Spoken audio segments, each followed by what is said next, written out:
नमस्कार दोस्तों, हर हर महादेव। फिर से आप लोगों का स्वागत है वशिष्ठ सुनील सुरीला ब्लॉग में, हमारे राइटर साहब के। नमस्कार, प्रणाम, हर हर महादेव। कैसे हैं आप सब? आज हम लोग माँ हंसवानी रिकॉर्डिंग स्टूडियो में रेखा रागनी जी के बहुत प्यारा प्यारा सॉन्ग रिकॉर्ड कर रहे हैं हम लोग, और तीज का भी सॉन्ग है जो आप लोगों को सुनवाएंगे हम लोग। बहुत प्यारा तीज सॉन्ग रिकॉर्ड हुआ है, मजा आ जाएगा आप लोग सुन के। तो आप लोग जाइए रेखा रागनी ऑफिशियल पे और सुनिए, और अपना भर भर के प्यार दुलार और कमेंट करके बताइए कि कैसे हमारे भैया ने अपने कलम से उस गाने को संवारा है, और कैसा मैंने म्यूजिक से संवारा है, और कैसा गायकी तो आप खैर जानते ही, आप लोग खुद कमेंट में करते हैं कि बहुत जो है कि सुपर गायकी है, क्या वॉइस है, क्या ये है वो है सब चीज़। तो जाइए सुनिए। और ये हमारे मैनेजर साहिबा हैं जिनके देख रेख में हम लोग जो है कि गवाते हैं। हम लोग तो कुछ नहीं है, मेन मालिक वही है, कुछ नहीं है। मेन मालिक वही होता है जो पैसा लगाता है। हाँ, तो हम लोग कुछ नहीं है, सबके मेन मालिक यही है, डांस साहब। और आइए हम लोग कुछ सुना जाए। पहले आप सभी को मेरा तहे दिल से प्रणाम। माइक्रोफोन बका है। हाँ, चालू कर देंगे, बोलिए। बहुत प्यारा सा सॉन्ग है तीज का, रेखा रागनी ऑफिशियल पे रिलीज भी है, बट अपने भैया के लिए आज और आप लोगों के लिए हम सोचे कि ऐसे लाइव सुना देते हैं आप लोगों को। आज नहीं टूटे न डोरा, नहीं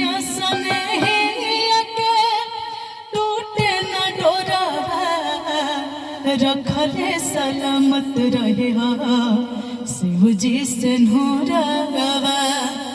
अरे मंगिया के चमकत रहे से नूरवा, मंगिया के चमकत रहे से नूरवा, रखले सलामत रहे शिव जी से नूरवा।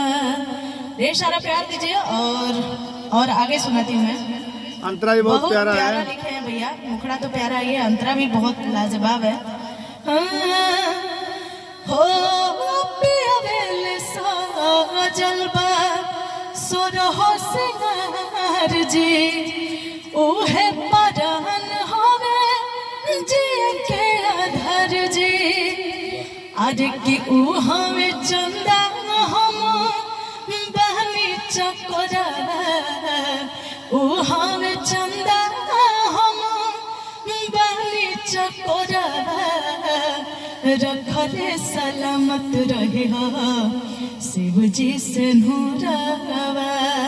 बहुत प्यारा लिखे हैं। और लास्ट सुना देते हैं। और जितनी भी मेरी माताएं बहनें देख रही होंगी, अच्छा लगेगा आप लोगों को। और सुनिए आप लोग जाके रेखा रागनी ऑफिशियल यूट्यूब चैनल पे। हाँ लगे न को जिंदगी में दाग जी, सदा अमर रहे हमारो सुहाग जी। अरे की हरदम जुड़ाइल रही पिया जी के कोरावा, हरदम जुड़ाइल रही पिया जी के कोरावा, रखले सलामत रहे शिव जी से नूरवा। ठीक है, बहुत बढ़िया, बहुत बढ़िया। बहुत बहुत धन्यवाद आप सभी का। और भैया का ये ब्लॉग सुनील सुरीला, वशिष्ठ सुनील सुरीला ब्लॉग, तो आप लोग सब्सक्राइब करिए, लाइक करिए, शेयर करिए, खूब दबा के प्यार दीजिए भैया के चैनल को। और बहुत जल्द इनका भी चैनल जो ओपन होने वाला है, इसी पे आएगा ना, इसी पे भी आएगा। इसी पे बहुत प्यारा प्यारा सॉन्ग मेरा रिलीज होगा।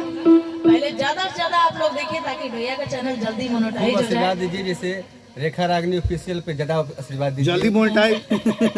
बहुत अच्छा गाती हैं और सब आशीर्वाद है। आप लोगों का प्यार अच्छा मिलता है और मिल रहा है।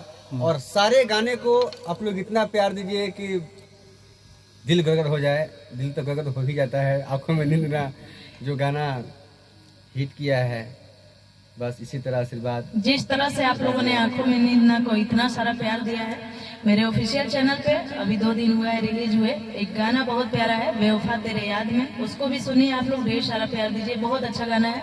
और एक गाना और है तोहरे ला पगली रोवेले, तो उसको भी सुनिए आप लोग, हमारे सुनील भैया ही लिखे हैं उस गाने को। और जो बेवफा तेरे याद में है वो भैया ही लिखे और म्यूजिक दिए हैं, आप अपना दिखाइए बाबा। म्यूजिक हम दिए हैं जी, बहुत प्यारा म्यूजिक करते हैं रतन बाबा, बहुत अच्छा म्यूजिक बनाते हैं खुश हो। और इन्होंने ही बनाया है आंखों में नींद ना दिल में करार। आप लोगों ने इतना सारा प्यार दिया, आज 6 लाख रील होने वाला है, कल केक भी कटेगा, केक भी कटने वाला है, तो केक कटेगा, हम लोग लाइव आएंगे, आप सभी को इनवाइट करेंगे, आप सभी लोग खा लीजिएगा। चलिए विदा लेते हैं हम लोग। हर हर महादेव, जय माता दी, सभी को प्रणाम।